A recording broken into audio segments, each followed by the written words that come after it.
परीक्षित भगवान श्री कृष्ण के सखा उद्धव और नंद बाबा इसी प्रकार आपस में बातें करते रहे और वह रात बीत गई। कुछ रात शेष रहने पर गोपियां उठी। दीपक जलाकर उन्होंने घरों की दहली पर वास्तुदेव का पूजन किया, अपने घरों को झाड़ बुहार कर साफ किया और फिर दही मथने लगी। गोपियों की कलाई में कंगन शोभायमान हो रहे थे। उनके आभूषणों की मणियां दीपक की ज्योति से और भी जगमगा रही थी और इस प्रकार वे अत्यंत शोभा से संपन्न होकर दही मथ रही थी। उस समय गोपियां कमल नयन भगवान श्री कृष्ण के मंगलमय चरित्रों का गान कर रही थी। उनका वह संगीत दही मथने की ध्वनि से मिलकर और भी अद्भुत हो गया था। स्वर्गलोक तक जा पहुंचा, जिसकी स्वर लहरी सब और फैलकर दिशाओं का अमंगल मिटा देती हैं। जब भगवान भुवन भास्कर का उदय हुआ तब ब्रजांगनाओं ने देखा कि नंद बाबा के दरवाजे पर एक सोने का रथ खड़ा है। वे एक दूसरे से पूछने लगी, यह किसका रथ है? किसी गोपी ने कहा, कंस का प्रयोजन सिद्ध करने वाला अक्रूर ही तो कहीं फिर से नहीं आ गया है, जो कमल नयन प्यारे श्याम सुंदर को यहाँ से मथुरा ले गया था। किसी दूसरी गोपी ने कहा, क्या अब वह हमें ले जाकर अपने मरे हुए स्वामी कंस का पिंडदान करेगा? अब यहाँ उसके आने का और क्या प्रयोजन हो सकता है?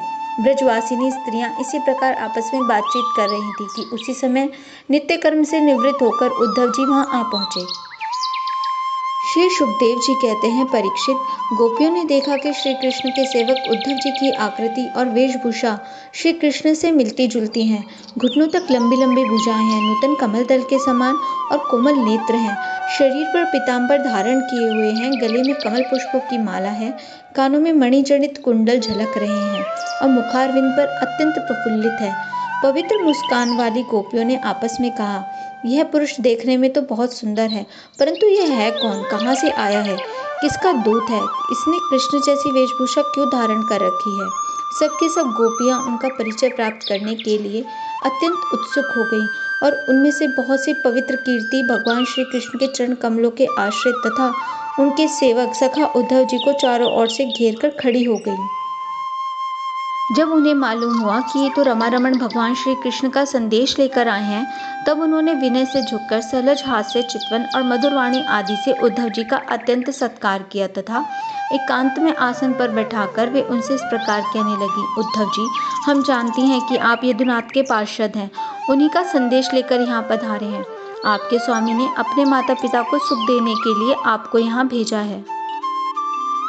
अन्यथा हमें तो अब इस नंद गांव में गौं के रहने की जगह में उनके स्मरण करने योग्य कोई भी वस्तु दिखाई नहीं पड़ती। माता पिता आदि सगे संबंधियों का स्नेह बंधन तो बड़े बड़े ऋषि मुनि भी कठिनाई से छोड़ पाते हैं। दूसरों के साथ जो प्रेम संबंध का स्वांग किया जाता है, वह तो किसी न किसी स्वार्थ के लिए ही होता है। जब प्रजा देखती है कि यह राजा हमारी रक्षा नहीं कर सकता, तब वह उसका साथ छोड़ देती है। अध्ययन समाप्त हो जाने पर कितने शिष्य अपने आचार्यों की सेवा करते हैं। यज्ञ की दक्षिणा मिली कि ऋत्विज लोग चलते बने। जब वृक्ष पर फल नहीं रहते, तब पक्षीगण वहां से बिना कुछ सोच विचारे उड़ जाते हैं। भोजन कर लेने के बाद अतिथि लोग ही गृहस्थी की ओर कब देखते हैं। परीक्षित, गोपियों के मन, वाणी और शरीर श्री कृष्ण में ही तल्लीन थे। जब भगवान श्री कृष्ण के दूत बनकर उद्धव जी व्रज में आए, तब वे उनसे इस प्रकार कहते कहते यह भूल ही गईं कि कौन सी बात किस तरह किसके सामने कहनी चाहिए। भगवान श्री कृष्ण ने बचपन से लेकर किशोर अवस्था तक जितनी भी लीलाएं की थी, उन सब की याद कर करके गोपियां उनका गान करने लगी। वे आत्मविस्मृत होकर स्त्री सुलभ लज्जा को भी भूल गईं और फूट फूट कर रोने लगी। एक गोपी को उस समय स्मरण हो रहा था भगवान श्री कृष्ण के मिलन की लीला का। उसी समय उसने देखा कि पास ही एक भौरा गुनगुना रहा है। उसने ऐसा समझा मानो मुझे रूठी हुई समझकर श्री कृष्ण ने मनाने के लिए दूत भेजा हो। वह गोपी भौरे से इस प्रकार कहने लगी। गोपी ने कहा, रे मधुप, तू कपटी का सखा है, इसलिए तू भी कपटी है। तू हमारे पैरों को मत छू, झूठे प्रणाम करके हमसे अनुनय विनय मत कर। हम देख रही हैं कि श्री कृष्ण की जो वनमाला हमारी सौतों के वक्षस्थल के स्पर्श से मसली हुई है, उसका पीला पीला कुमकुम तेरी मूछों पर भी लगा हुआ है। तू स्वयं भी तो किसी कुसुम से प्रेम नहीं करता, यहाँ से वहाँ उड़ा करता है। जैसे तेरे स्वामी वैसा ही तू। मधुपति श्री कृष्ण मथुरा की मानिनी नायिकाओं को मनाया करे। उनका वह कुमकुम रूप कृपा प्रसाद जो यदुवंशियों की सभा में उपहास करने योग्य है, अपने ही पास रखे। उसे तेरे द्वारा यहाँ भेजने की क्या आवश्यकता है? जैसा तू काला है, वैसे ही वे भी हैं। तू भी पुष्पों का रस लेकर उठ जाता है, वैसे ही वे भी निकले। उन्होंने हमें केवल एक बार, हाँ ऐसा ही लगता है, केवल एक बार अपनी तनिक सी मोहिनी और परम मादक अधर सुधा पिलाई थी और फिर वह भी भोली भाली गोपियों को छोड़कर वे यहाँ से चले गए। पता नहीं सुकुमारी लक्ष्मी उनके चरण कमलों की सेवा कैसे करती रहती है। अवश्य ही वे छैल छबीले श्री कृष्ण की चिकनी चुपड़ी बातों में आ गई होगी। चित चोर ने उनका भी चित चुरा लिया होगा। अरे भ्रमर, हम वनवासिनी हैं, हमारे तो घर द्वार भी नहीं है। तू हम लोगों के सामने यदुवंश शिरोमणि श्री कृष्ण का बहुत सा गुणगान क्यों कर रहा है? यह सब भला हम लोगों को मनाने के लिए ही तो, परंतु नहीं नहीं, वे हमारे लिए कोई नए नहीं हैं, हमारे लिए तो जाने पहचाने बिल्कुल पुराने हैं। तेरी चापलूसी हमारे पास नहीं चलेगी, तू जा, यहाँ से चला जा और जिनके साथ सदा विजय रहती है उन श्री कृष्ण के मधुपुर वासिनी सखियों के सामने जाकर उनका गुणगान कर। वे नई हैं, उनकी लीलाएं कम जानती हैं, इस समय वे उनकी प्यारी हैं, उनके हृदय की पीड़ा उन्होंने मिटा दी है। वे तेरी प्रार्थना स्वीकार करेंगी, तेरी चापलूसी से प्रसन्न होकर तुझे मुंह मांगी वस्तु देंगी। भौरे, वे हमारे लिए छटपटा रहे हैं, ऐसा तो क्यों कहता है? उनकी कपट भरी मनोहर मुस्कान और भौं के इशारे से जो वश में ना हो जाए, उनके पास दौड़ी ना आए, ऐसी कौन सी स्त्रियां हैं? अरे अनजान, स्वर्ग में, पताल में और पृथ्वी में ऐसी एक भी स्त्री नहीं है। औरों की तो बात ही क्या, स्वयं लक्ष्मी जी भी उनके चरण रज की सेवा किया करती हैं। फिर हम श्री कृष्ण के लिए किस गिनती में हैं? परंतु तो उनके पास जाकर कहना कि तुम्हारा नाम तो उत्तम श्लोक है, अच्छे अच्छे लोग तुम्हारी कीर्ति का गान करते हैं, परंतु इसकी सार्थकता तो इसी में है कि तुम दीनों पर दया करो, नहीं तो श्री कृष्ण तुम्हारा नाम उत्तम श्लोक झूठा पड़ जाता है। अरे मधुकर देख, तू मेरे पैर पर सिर मत देख, मैं जानती हूँ कि तू अनुनय विनय करने में, क्षमा याचना करने में बड़ा निपुण है। मालूम होता है कि तू श्री कृष्ण से यही सीख कर आया है कि रूठे हुए को मनाने के लिए दूतों को, संदेश वाहक को कितनी चाटुकारिता करनी चाहिए। परंतु तू समझ ले कि यहाँ तेरी दाल नहीं गलेगी। देख, हमने श्री कृष्ण के लिए ही अपने पति, पुत्र और दूसरे लोगों को छोड़ दिया, परंतु उनमें तनिक भी कृतज्ञता नहीं। वे ऐसे निर्मोही निकले कि हमें छोड़कर चलते बने। अब तू ही बता, ऐसे अकृतज्ञ के साथ हम क्या संधि करें? क्या तू अब भी कहता है कि उन पर विश्वास करना चाहिए? एरे मधु, जब वे राम बने थे तब उन्होंने कपिराज बाली को व्याध के समान छिपकर बड़ी निर्दयता से मारा था। बेचारी शूर्पणखा कामवश उनके पास आई थी, परंतु उन्होंने अपनी स्त्री वश होकर उस बेचारी के नाक कान काट लिए और इस प्रकार उसे कुरूप कर दिया। ब्राह्मण के घर वामन के रूप में जन्म लेकर उन्होंने क्या किया? बलि ने तो उनकी पूजा की, उनकी मुँह मांगी वस्तु दी और उन्होंने उसकी पूजा ग्रहण करके भी उसे वरुण पाश से बांधकर पताल में डाल दिया। ठीक वैसे ही जैसे कौआ बलि खाकर भी बलि देने वालों को अपने अन्य साथियों के साथ मिलकर घेर लेता है और परेशान करता है। अच्छा, तो अब जाने दे, हमें श्री कृष्ण से क्या, किसी भी काली वस्तु के साथ मित्रता से कोई प्रयोजन नहीं है। परंतु यदि तू यह कहे कि जब ऐसा है तब तुम लोग उनकी चर्चा क्यों करती हो, तो भ्रमर, हम सच कहती हैं, एक बार जिसे उसका चस्का लग जाता है वह उसे छोड़ नहीं सकता।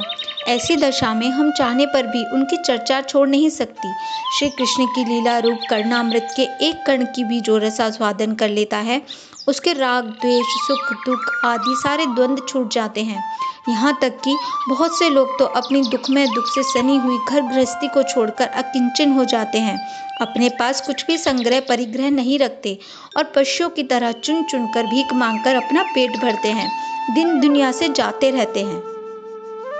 वह फिर भी श्री कृष्ण की लीला कथा छोड़ नहीं पाते। वास्तव में उसका रस, उसका चस्का ऐसा ही है। यही दशा हमारी हो रही है।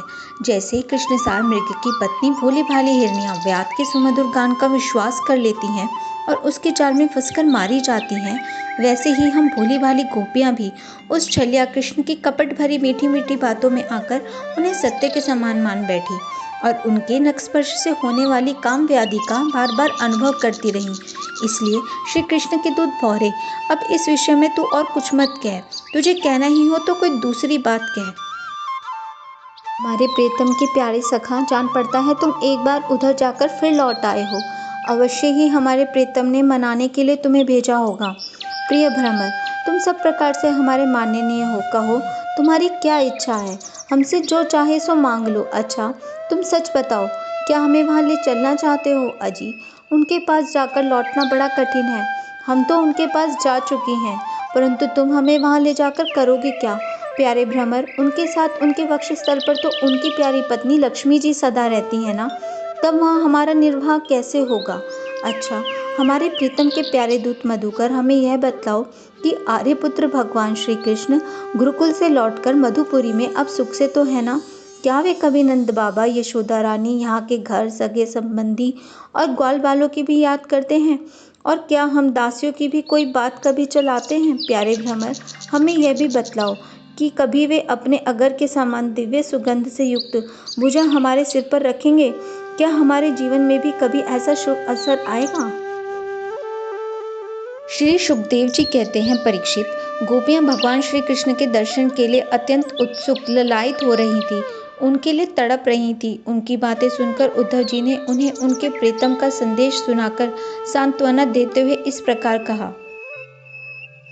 उद्धव जी ने कहा, अहो गोपियों, तुम कृतकृत्य हो, तुम्हारा जीवन सफल है। देवियों, तुम सारे संसार के लिए पूजनीय हो, क्योंकि तुम लोगों ने इस प्रकार भगवान श्री कृष्ण को अपना हृदय, अपना सर्वस्व समर्पित कर दिया है। दान, व्रत, तप, होम, जप, वेद अध्ययन, ध्यान, धारणा, समाधि और कल्याण के अन्य विविध साधनों के द्वारा भगवान की भक्ति प्राप्त हो, यही प्रयत्न किया जाता है। यह बड़े सौभाग्य की बात है कि तुम लोगों ने पवित्र कीर्ति भगवान श्री कृष्ण के प्रति वही सर्वोत्तम प्रेम भक्ति प्राप्त की है और उसी का आदर्श स्थापित किया है, जो बड़े बड़े ऋषि मुनियों के लिए भी अत्यंत दुर्लभ है। सचमुच यह कितने सौभाग्य की बात है कि तुमने अपने पुत्र, पति, देह, स्वजन और घरों को छोड़कर पुरुषोत्तम भगवान श्री कृष्ण को, जो सबके परम पति हैं, पति के रूप में वर्ण किया है। महाभाग्यवती गोपियों, भगवान श्री कृष्ण के वियोग से तुमने उन इंद्रियातीत परमात्मा के प्रति वह भाव प्राप्त कर लिया है जो सभी वस्तुओं के रूपों में उनका दर्शन कराता है। तुम लोगों का वह भाव मेरे सामने भी प्रकट हुआ। यह मेरे ऊपर तुम देवियों की बड़ी ही दया है। मैं अपने स्वामी का गुप्त काम करने वाला दूत हूँ। तुम्हारे प्रियतम भगवान श्री कृष्ण ने तुम लोगों को परम सुख देने के लिए यह प्रिय संदेश भेजा है। कल्याणियों, वही लेकर मैं तुम लोगों के पास आया हूँ, अब उसे सुनो। भगवान श्री कृष्ण ने कहा है, मैं सबका उपादान कारण होने से सबका आत्मा हूँ, सब में अनुगत हूँ, इसलिए मुझसे कभी भी तुम्हारा वियोग नहीं हो सकता। जैसे संसार के सभी भौतिक पदार्थों में आकाश, वायु, अग्नि, जल और पृथ्वी, ये पांचों भूत व्याप्त हैं, इन्हीं से सब वस्तुएं बनी हैं और यही उन वस्तुओं के रूप में है। वैसे ही मैं मन, प्राण, पंचभूत, इंद्रिय और उनके विषयों का आश्रय हूँ। वे मुझ में हैं, मैं उनमें हूँ, और सच पूछो तो मैं ही उनके रूपों में प्रकट हो रहा हूँ। मैं ही अपनी माया के द्वारा भूत, इंद्रिय और उनके विषयों के रूप में होकर उनका आश्रय बन जाता हूँ तथा स्वयं निमित्त भी बनकर अपने आप को ही रचता हूँ, पालता हूँ और समेट लेता हूँ। आत्मा माया और माया के कार्यों से पृथक है। वह विशुद्ध ज्ञान स्वरूप जड़ प्रकृति, अनेक जीव तथा अपने ही आभंतर भेदों से रहित सर्वथा शुद्ध है। कोई भी गुण उसका स्पर्श नहीं कर पाते। माया की तीन वृत्तियां हैं, सुषुप्ति, स्वप्न और जागृत। इनके द्वारा वही अखंड अनंत बोध स्वरूप आत्मा कभी प्राज्ञ तो कभी तेजस और कभी विश्व रूप से प्रतीत होता है। मनुष्यों को चाहिए कि वह समझे कि स्वप्न में दिखने वाले पदार्थों के समान ही जागृत अवस्था में इंद्रियों के विषय भी प्रतीत हो रहे हैं। वे मिथ्या हैं, इसलिए उन विषयों का चिंतन करने वाले मन और इंद्रियों को रोक ले और मानो सोकर उठा हो। इस प्रकार जगत के स्वाप्निक विषयों को त्याग कर मेरा साक्षात्कार करे। जिस प्रकार सभी नदियां घूम फिरकर समुद्र में ही पहुंचती हैं, उसी प्रकार मनुष्य पुरुषों का वेदाभ्यास, योग साधन, आत्मानात्म विवेक, त्याग, तपस्या, इंद्रिय संयम और सत्य आदि समस्त धर्म मेरी प्राप्ति में ही समाप्त होते हैं। सबका सच्चा फल है मेरा साक्षात्कार, क्योंकि वे सब मन को निरुद्ध करके मेरे पास पहुंचाते हैं। गोपियों, इसमें संदेह नहीं है कि मैं तुम्हारे नैनों का ध्रुव तारा हूँ, तुम्हारा जीवन सर्वस्व हूँ, किंतु मैं जो तुमसे इतना दूर रहता हूँ उसका कारण है। वह यही है कि तुम निरंतर मेरा ध्यान कर सको। शरीर से दूर रहने पर भी मन से तुम मेरे सनिधि का अनुभव करो। अपना मन मेरे पास रखो, क्योंकि स्त्रियों और अनन्य प्रेमियों का चित्त अपने परदेसी प्रीतम में जितना निश्चल भाव में लगा रहता है, उतना आंखों के सामने पास रहने वाले प्रीतम में नहीं लगता।